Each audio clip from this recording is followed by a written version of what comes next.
Allahun e madhnushëm që të sëmurët tanë të ishiron e të vdekurit tanë të i mëshiron.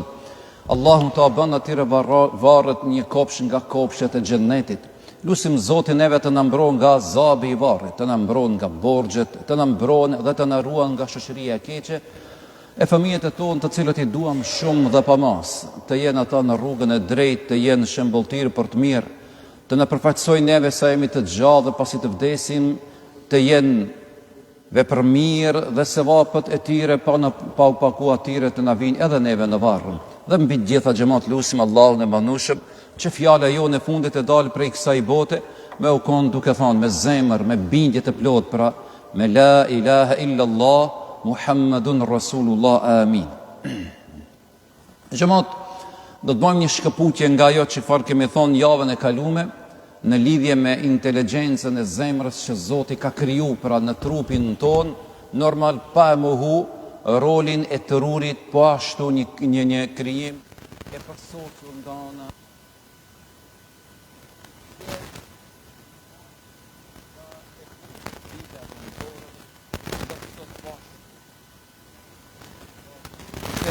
e cila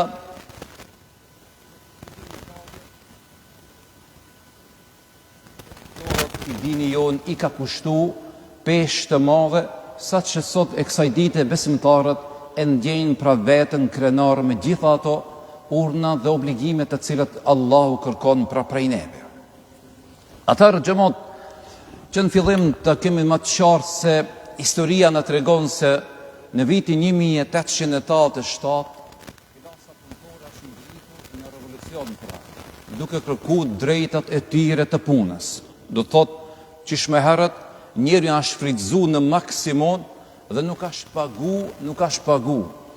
Nuk është dhënë pra drejta e tij shëndetësore, drejta e tij pensionale, po thjesht është pa vetëm një trup i cili duhet të punon për pronarin dhe më në fund ai thuaj se mos të marrë asnjë pagë nga mundi dhe lodhja që ka dhënë ai. Pastaj kemi vitin 1856 në Australi pra vendosën bashkarisht të organizojnë pra një ndalesë totale që të kërkohet e të kufizohet orari i punës deri në 8 orë. Edhe kjo organizim pra ashënu në histori dhe qysh atërë pra kemi orarin 8 orë në punë. Atërë xhamat, qëndrimi i islamit kundrejt punëtorit, punës, gjersës, lodhjes e kështu me radhë. Që në fillim pra duhet ta kemi të qartë se puna është nder, dignitet dhe reputacion. Njeri i cili punon pra është i ndershëm, ka dignitetin e tij dhe ka reputacionin pra në shoqëri. Është njeri i cili ai vlerësohet nga puna dhe lodhjen të cilën ai e jep. Allahu në Kur'anin e tij fisnik xhamat ka nxit besimtarët për punë dhe kërkim të riskut. I ka nxit besimtarët për punë dhe kërkim të furnizimit, e Zoti në Kur'anin e Kerim ka thonë kështu: ai është që juve tokën u bëri të përshtatshme. Andaj ecni për pjesët e saj dhe shfrytëzoni begatitë e tij. Ecni në për pjesët e saj dhe shfrytëzoni begatitë e tij, me që vetëm të ai është e ardhmja. Sipas mësimeve islame xhamat pra besimtarit nuk i lejohet të jetoj i varur nga të tjerët dhe të jetë barë për shoqëri. Nuk i lejohet të jetoj pra i varur nga të tjerët dhe të jetë barë për shoqëri. E kundërta pra, Islami insiston që besimtari të jetë aktiv ndaj urdhnave të Allahut, por edhe të jep kontributin e tij në zhvillimin e vetës dhe shoqërisë në atë vend ku jeton. Xhamat, besimtari duke punu dhe duke dhënë mundin e tij do të ketë shumë arritje, do të ketë arritje në këtë botë dhe rezultatet pra do të shoh ai në veten e tij, në familje dhe në shoqëri. Prandaj lyn pyetja xhamat, pse Allahu nuk i ka kriju të gjithë njerëzit të njëjtë për nga aftësitë? Pse Zoti, ku është urtësia, pse Zoti nuk i krijoi njerëzit të gjithë të njëjtë? Bëhet fjalë për nga aftësia, nuk jam duke folë për nga pamja po pse Zoti nuk i ka kriju të gjithë të njëjtë? Përgjigjja është shumë e qartë xhamat. Allahu ka bë apo ka caktuar që njerëzit të jenë të dalluar përmes aftësive të tyre. Kështu pra ekzistojnë profesione të ndryshme, edhe përgjithësitë pra janë të definuara me qëllim që ata të ndihmojnë njëri me tjetrin. Kjo është urësia xhamat. Zoti ka bën apo ka caktuar që njerëzit pra të kenë aftësi të ndryshme, edhe në këtë rast pra ata i shërbejnë njëri tjetrit në mënyrë që mos jenë pra vetëm njëri i ngritur dhe pastaj tjetri plotësisht i ulur në shoqëri. Zoti në Kur'anin e Kerim ka thonë kështu: ne kemi dalluar disa në shkallë më të lartë se të tjerët, që të shfrytëzojnë njërin tjetrin për shërbime. Kjo është pra urtësia e Allahut. Zoti dikujt ja ka mundsuar të ketë një aftësi për shembull në zanat, tjetri të ketë aftësi për shembull me një shkencë ku ai mundet me arrit dhe mundet me i shërbi pra të tjetrit. Edhe kemi profesione të ndryshme. Dikush mund të jetë mësues, dikush mund të jetë një moler i mirë, tjetri mund të jetë për shembull me një zanat mirë, elektricist apo diçka tjetër. Me fjalë tjera, të gjithë njerëzit pra në këtë botë kanë diçka që Zoti ja ka mundsuar atij. Në këtë rast na duhet pra të shfrytëzojmë aftësitë tona, mundësitë tona që tamam jemi në shërbim të tjetrit. Edhe kur ki nevojë për aty diçka në shtëpinë tënde apo nevojë në trupin tënd një intervenim, është një mjek i cili pra ti e ta jap atë shërbimin e duhur që ti ke nevojë. Pra kjo është urtësia pse Zoti i ka dalluar disa nga të tjerët. Islami xhamat ka porositur çdo njeri, qoftë i varfër apo i pasur për me punu. Ka një tentativë xhamat që disa mundohen me dhënë një fetva e cila është e gabuar plotësisht kur thonë se puna nuk është farz. Puna nuk është farz, me që njeriu kur punon po ndoshta mund të harron pra Zotin apo diçka tjetër. E kundërta e kësaj xhamat, në dinin ton puna është farz. E para e dita, i varfër apo i pasur. Edhe për këtë thot pejgamberi jon alayhi salatu wassalam, nuk kanë ushqim më të mirë se sa ai që ushqet për punës së duarve të veta, dhe me të vërtet, pastaj ka thonë pejgamberi i Zotit Davudi alayhi salam, ka ngrënë nga puna e duarve të tij. Këtë hadith neve na e thot pra pejgamberi jon alayhi salatu wassalam. Po xhamat, lind pyetja, pse pejgamberi jon e ka përmend Davudin alayhi salam, kur dihet nga jeta e tij se Davudi alayhi salam ka qenë njeri i pasur. Ka qenë njeri i pasur dhe sipas disave, për shembull përderisa prindi i punon dhe arrin deri në një pasuri, pastaj fëmia fiton atë bindjen pse unë më punu kur baba jam ka punuar dhe tani kam pasuri. Pejgamberi jon alayhis salam e ka marrë si shembull Davudin alayhis salam, thot kështu për ta, sepse Davudi alayhis salam ai pra edhe pse ka qenë i pasur, ai është marrë me përpunimin e hekurit dhe ka prodhuar mburoja në rast të luftjeje. Këta e ka bo Davudi alayhis salam, edhe pse ka qenë i pasur, ai është marrë me përpunimin e hekurit dhe ka bo pra mburojat që duhen ato gjatë luftës. Që me paraqitjen e Islamit pra është me qëllim me pejgamberin ton alayhis salatu wassalam, është ditë pra vlera e punës edhe nga sahabët, është kuptuar qartë edhe mirë xhamat. Po të njëjtën kohë edhe pejgamberi jon alayhis salam ka ditë me i nxit dhe me ju dhënë vullnet atyre të cilët ndoshta lakmojnë të qenurit parazit. Përmendet me një rast kur një nga ensarët, është për qëllim pra nga ata të cilët kanë jetuar në qytetin e Medinës, ka dalë për me lip. Dhe kur shkon te pejgamberi jon alayhis salam, pejgamberi Allahu xhamat nuk e ka largu, nuk e ka nënshmu ata, por ati i ka thonë, a ke diçka në shtëpi? Ki ka thonë, po i dërguari Allahut. Ka thonë, unë kam një mloje, që me ata shtroj edhe mbulona.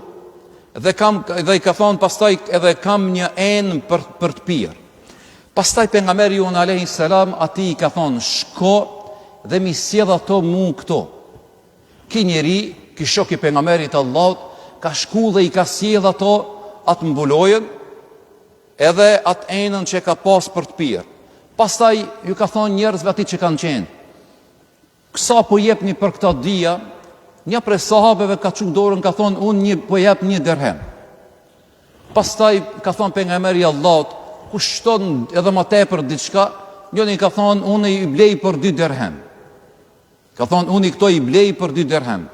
Edhe a dini çfarë ka bën pejgamberi jon alayhis salam? Në këtë rast i ka thonë atij Ensariut, atij qytetarit të Medinës, ka thonë me këtë 1 dirhem, ka thonë ti shko blej diçka për familjen tënde. Ndërsa ka thonë me 1 dirhemin tjetër shko bleje një sopat dhe eja tek unë.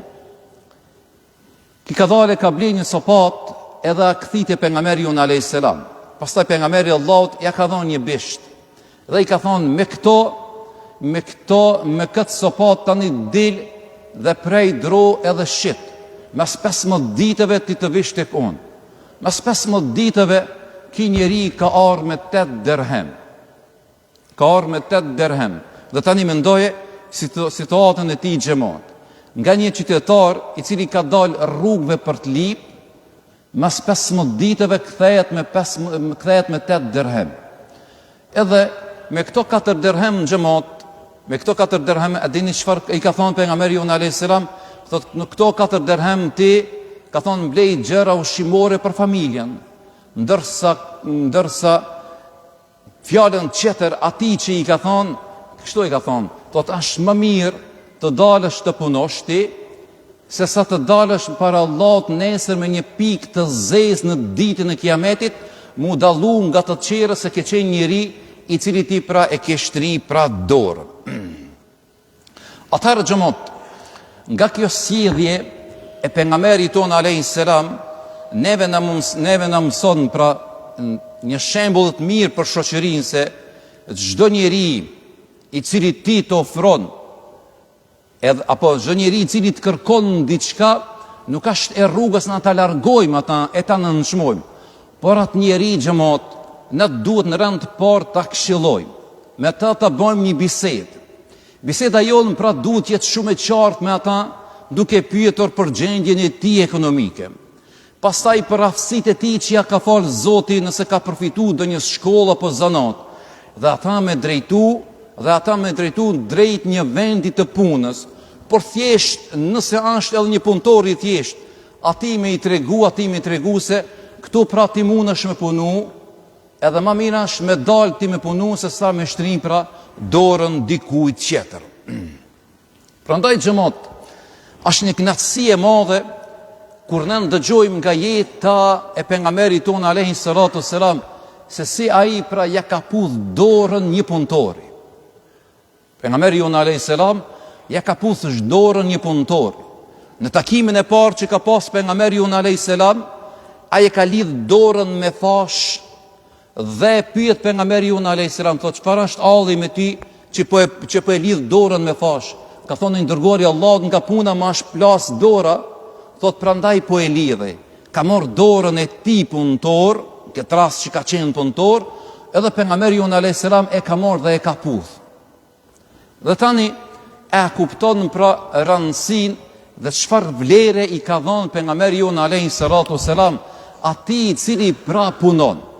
Dhe na kur ndëgjojmë xhamat nga jeta e pejgamberit Allahut, nga jeta e sahabeve, dhe gjithi dim pra ata që kanë qenë 10 të përgëzuarit me xhenet qish në këtë dunjë.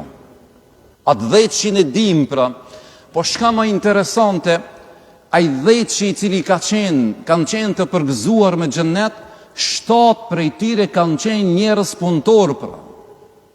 7 prej tyre, me fjalorin e sotshëm, po shprehem, kanë qenë njerëz të biznesit. Kjo pra situata e atyre burrave të mëdhej të cilët kanë ditë me vlerësu rolin e punës. Ka një hadith ku pejgamberi jon alayhis salam ka thonë kështu: Mëkatet që i ban njeriu në jetë janë të lloj-llojshme. Dëgjoj këtë hadith pejgamberit tonë alayhis salam xhamat. Ka thënë mëkatet që njeriu i ban këtë jetë janë të lloj-llojshme, të mëdha e të rënda e të vogla. Ka thënë ato nuk mund të i fshi dhe të i zhduk ndonjë prej ibadeteve që njeriu i ban, siç janë namazi, agjërimi, haxhi e tjera. Përveç se, e këtu vije përgjigja xhamat, përveç se mundimi dhe brenga që ka plon njeriu teksa ai është duke kërkuar ushqim për familjen e tij. Me fjalë qera xhamat, këto mëkate mund të i fshi vetëm një njeri i cili gjersën, punën dhe lodhjen e tij e jep për familjen e tij. Këto mëkate mund t'i fshin vetëm kjo. Prandaj kur e përmend këtë hadith pejgamberi alayhis salam, dhe tani ti kur e dëgjon hadithin e pejgamberit të Allahut, ai cili çohet herët në mëngjes dhe e zën pra mbrëmja, Allahu atij ja fal pra gjunat e vogla. Dhe këtu nuk kupton që tamam unë edhe ti pra duhet të jemi ata të cilët duhet të shërbejmë, duhet të kontribuojmë me melon pas vete pra gjumë të mira që të mbahemi në mend për punën, për aktivitetin, për gjitha ato vepra të mira që i ban pra besimtari. Puna xhamat duhet jetë vetëm si mjet për të arrit pra shumë qëllime të tjera fisnike. Kështu duhet marrë xhamat. Puna duhet jetë vetëm si mjet për me arrit shumë qëllime të tjera fisnike. Ka disa, jo krejt, ka disa që për shkak të punës kanë lanë pas dore familjen, ka lanë edukimin e fëmijëve, ka lanë vizitat e ndërsjellja familjare. Për shkak të punës xhamat ka lanë edhe namazin. Ka lanë edhe namazin që me namazin e tij mund me fal edhe në vendin e punës. Do të thotë, ai ka harru gjitha ato obligime, është koncentru, është fokusu vetëm në punë. Prandaj duhet bëjmë një baraspesë xhamat në familjen tonë dhe përgjithësi në shoqëri. Por një punëtor i mirë, por kujdesi për familjen duhet të jetë ashtu primar. Pastaj për namazin, për vizitet e ndërsjellja familjare dhe kështu me radhë që duhet me pas pra besimtari. Prandaj në kontekst të kësaj ka thënë pejgamberi alayhis salam, me të vërtet Allahu e do shumë robin e devotshëm dhe të pasur. Allahu e do pra shumë robin e devotshëm dhe të pasur. Atëherë do i përmendim xhamat disa parime kryesore të punës ferë. Kështu pra, të punës ferë pra që duhet mi pas një besimtar. E para, nuk ka mashtrime e as gënjeshtra. Nuk ka mashtrime e as gënjeshtra. Thot pejgamberi alayhis salam, kur të shitni diçka, thoni nuk ka mashtrim. E që ka komentin kia hadith kështu xhamat, pra duhet ti tregojmë pra të metët e mallit nëse e kemi për qëllim pra shitjen. Me tregun nëse ka një të met malli. Nëse ha për shembull me një mark që shkruan që është kinse original, ati duhesh me tregu se nuk është original, por është falso. Nëse e shat pra me një çmim original, ndërsa mundet më kanë ajo falso. Pastaj, e dita, shitësit duhet të largohet nga betimi i shpesht gjatë shitjes. Me fjalë qera xhamat, ai njeri pra mos me bë bej rrenshëm shumë duke shit. Thot pejgamberi alayhis salam, keni kujdes në betimet në Zotin gjatë tregtisë. Thot të keni kujdes pra në betimet e Zotit gjatë tregtisë, sepse dikush ti kur të ban be, ai thot shit si pasha Zotit dhe ti i beson sepse kena duke bë be në Zotin. Prandaj ka thonë pejgamberi alayhis salam të keni kujdes pra, të keni kujdes gjatë betimit kur jeni në shitje. E ka definu kështu, ka thonë kjo ndikon në fitimin përkohësisht. Ndikon pra me fitu përkohësisht përderisa ti betohesh në Zotin. Mirë po në fund ajo merr të mirët e asaj që ke fituar. Pastaj pejgamberi alayhis salam ka ndalu monopolin. Shka i bie kjo xhamat ka ndalu pejgamberi Allahut monopolin? Thot me një hadith pejgamberi alayhis salam, kush monopolizon është mëkatar. Këtu mendohet në grumbullimin e ushqimit dhe madhrave të tjerë që në kohë krize të shiten ato më shtrenjtë. Ka disa të cilët në kohë krize për shembull ekonomike, dikush nga bizneset që merren me biznes, xhamat biznesmeni, ai e mshem mallin elementar që i duhet atij, që i duhet popullit, për shembull mielli, sheqeri, kripa e kështu me radhë, edhe çfarë bëhet kur vije kriza e madhe, ai tani e shet me një çmim më të lartë. Edhe kjo pra xhamat është e ndaluar në dinin ton pra me monopolizu pra mallin në rast krize. Gjatë tregtisë së lirë xhamat, çmimi i mallit nuk duhet të jetë fiks. Gjatë tregtisë xhamat, çmimi i mallit nuk duhet të jetë fiks. Por nuk ka edhe një përqindje të fitimit që mund është ti me përcaktu. Për shembull, nuk ka rregull në tregti kur ban ti 30% mund lejohet me fitu, apo 50% mund lejohet. Ti e din për hallin tënd, ti e di gjendjen tënde, edhe tregtin, edhe me njerëzit që ki punë, edhe nën çmimin sipas parametrave tu personal që mund është ti me bë në këtë rast. Pika tjetër xhamat. Thot Omer ibn Abdulazizi, thot, dita dhe nata po punojnë për ti e ti punon në ta. Ka thonë kështu, dita dhe nata po punojnë për ti e ti punon në ta. Besimtari xhamat duhet të ketë frikë që ditën apo jetën e ti mos ta kaloj pa vepra dhe pa prodhuar asgjë. Dhënia e rrogës punëtorit me atë që keron dakord më parë. Edhe këto duhet të jetë pra kujdesshëm shumë pronari që mos mi bë pra zullum atij punëtori që e mor vesh pra për rrogën qish më herët. Thot pejgamberi jon alayhis salam, punëtorit jepja një rrogën para se t'i thohet djersa atij. Punëtorit jepja një rrogën para se t'i thohet djersa atij. E pastaj sipas kontratës, për shembull, ai mund të jetë ditore, mund të jetë javore, apo mund të jetë pra mujore. Ndimesa e atij që është pra nevojë, pra në këtë rast kur ka aftësi fizike dhe është i shëndosh, edhe mos me leju ata me jetu i varfër xhamat. Ne ata duhet ta ndihmojna dhe mi tregu për vendin e punës, siç përmendëm që ka bon pejgamberi jon alayhis salam me qytetarin e Medinës. Te ne xhamat, po du ta përmendi një pikë që e kemi të dobët në këtë rast, në parim, kur e dëgjojmë pra në parim, është shumë në rregull me ndihmu, e me dhon sadak, e me dhon zeqat, e me dhon fitra kështu me radhë. Por ai gabimi që bëhet te ne xhamat, nuk ka sistematizim të familjeve të cilët duhet ndihmohen ato familje. Përderisa është një familje që ka nevojë, edhe ka fëmijë të vegjël, mund të jetë prindi i sëmur, apo mund të jetë një grua e vej e cila rrit ajo jetim. Edhe çfarë bëjmë na, obligimi jona parsor që na t'i ndihmojmë asaj familjeje. Mirë, po tani, duke u rrit fëmijët, na duhet jemi kujdesshëm xhamat. Ata pra duhet ta drejtojmë me një punë, me një zanat, gjalin apo vajzën që mund të ketë ajo familje.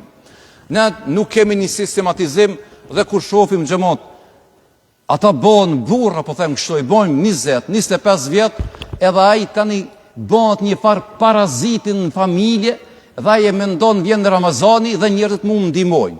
Japin zeqatin, japin sadakën, japin fitra dhe kështu me radhë. Dhe kur ti e ki pasurinë xhamat, e ki zeqatin, dhe çfarë bën? I çon ato parë në shoqat. Dhe shoqata e ka listën.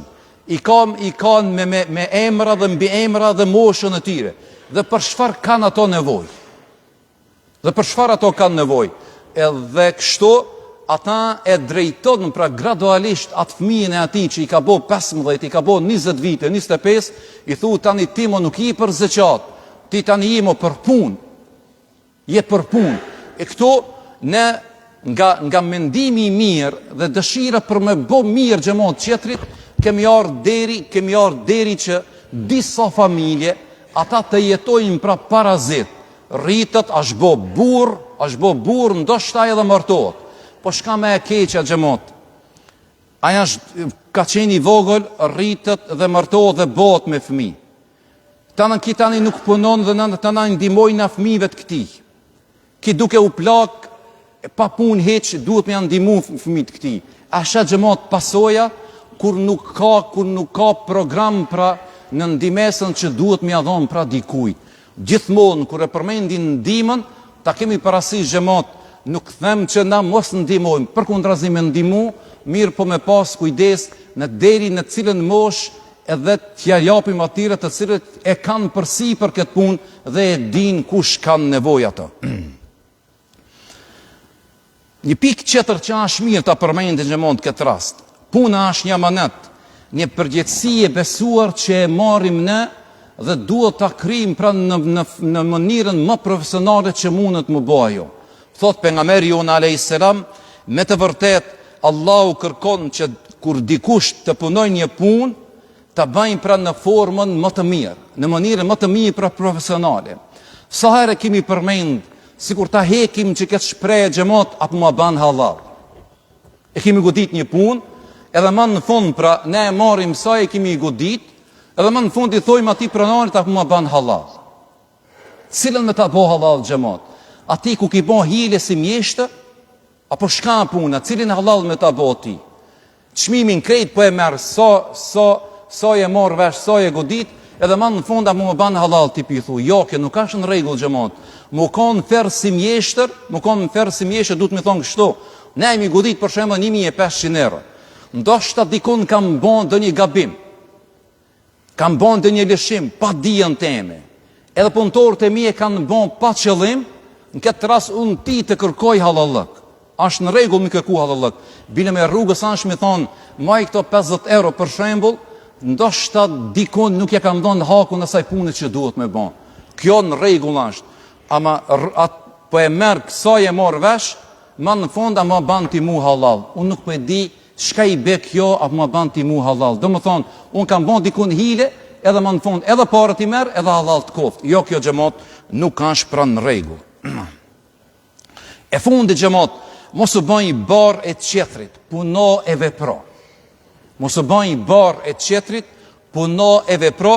E Allahu në Kur'anin e Kerim ka thonë, thuaj punoni, e Allahu i dërguari i tij dhe besimtarit do ta shohin punën e juaj. Pra puna tani është pra universale në këtë rast. Zoti në Kur'an thot, thuaj punoni, sepse Allahu i dërguari i tij dhe besimtarët kanë për ta pa pra punën tuaj. Kështu besimtari xhamot besoj se duhet të jetoj pra me gjersën, me lodhjen, me mundin, me sakrificën e tij që e bën për veten, për familjen dhe për shoqërinë. Në fillim përmendën xhamot, kemi pra një datë, një maj, dhe po ashtu sot pra e kemi edhe dimaj një datë historike cila duhet mat mend dhe duhet festohet, po në këtë rast unë kisha me thonë kështu, me pas kujdes për shembull në fjalorin që po e përdorin disa xhamot. Për shembull kur i drejtohet mosës, kemi pa pra në përtubime, përdorin filani ka ra në altarin e liris. Në altarin e liris është shprehje kishtare xhamot. Në altarin e liris është shprehje kishtare. Ndoshta dikush e përdor me prapavi, ama dikush duke desh ta lavdroje e përdor për këtë shprehje. Kjo nuk ka të bëjë pra absolut me neve. I qoftë i let dheu i qoftë i let, apo s'di që si po e përformulojnë këtë fjali. Edhe kjo shprehja është komuniste xhamot. Nuk ka të bëjë me neve absolut, edhe shka më interesante, na këtu që jemi sot, në këtë xhumo, edhe xhamia nalt, dhe gjitha xhamit kemi darë me falë namazën e xhumos, dhe kur dalim pra lart atje te varrezat e dëshmorëve, fillon programi me 1 minutë heshtje. Është e rrugës një thirrje vllazërore xhamot. Për sa vite me radhë kemi një ignorim total që i bëhet për atyve burrave të mëdhej, sepse këtë fjalë dëshmor, kjo feja ka dhënë atyre burrave. Këtë term të dashur shumë, këtë termin akademik që ta quaj, ja ka dhënë pra kjo feja jonë që e ka emrin Islam. Dhe kjo sikur të zaventohet kështu, me një lexim pra 1 minutë Kur'ani të e bojmë, kështu. 1 minutë pra, me një lexim ai disa ajete kuranore. Kështu të filloi programi burra. Unë nuk po di 90% këtë që jemi të e falë namazin e xhamos. Për ditë 3% që se falin ata namazin e xhamos, edhe vinë në safin e parë ulen ati, për hatër tatimve, këtë në 1 minutë heshtje. Unë nuk po di shka po na mungon neve, e pse nuk po e themi pra apo xhamat, me fillu programi me disa ajete leximin nga Kurani. Kemi lexues të mirë që kemi pra edhe në fshatin tonë. Me një vitin arshëm e cakton pra një lexues tjetër fshatit tjetër. Vitin tjetër e ben janë nga Kosova dhe kështu pra e fillon pra programin e dimajit. Do të thotë, kjo është një thirrje vllazërore që ja bëjmë pra organizatorëve tanë që i kemi pra për dimaj. Nuk na metë të gjotë tjetër xhamat që na për ata burrat gjithmonë të lutemi, edhe të i vizitojmë, edhe nëse dikush mendon çfarë duhet me thonë për ata, mos harroni se për ato ka thonë Allahu në Kur'anin e Kerim atë fjalën e përjetshme, atë fjalinë e përjetshme e cila do të jetë deri në ditën e Kiametit. Zoti në Kur'an ka thonë wala taqulu liman yuqtalu fi sabilillahi amwat. Ka thonë dhe mos thuani ata të cilët kanë vdekur në rrugën e Zotit janë të vdekur.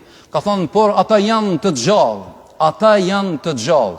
A ki pa ku shkon pra në prekaz, a e shkruan me shkronjat më dhaja, ata janë të gjallë. Kja është ajet kuranor.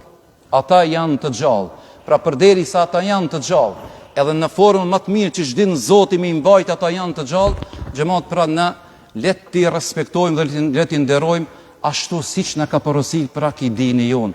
Zoti xhenetin aty ru afalt. Allahu e bof kabull namazin e xhamos. Allahu gjithëve neve na bof të mundur me jetu faqebarëm këtë botë, inshallah para Zotit me dal gjithashtu me veprat mëdhaja që i bëjmë këtë botë e mbi gjitha me mëshirën e Zotit të arrijmë xhenetin. Walhamdulillahi rabbil alamin. Al-Fatiha.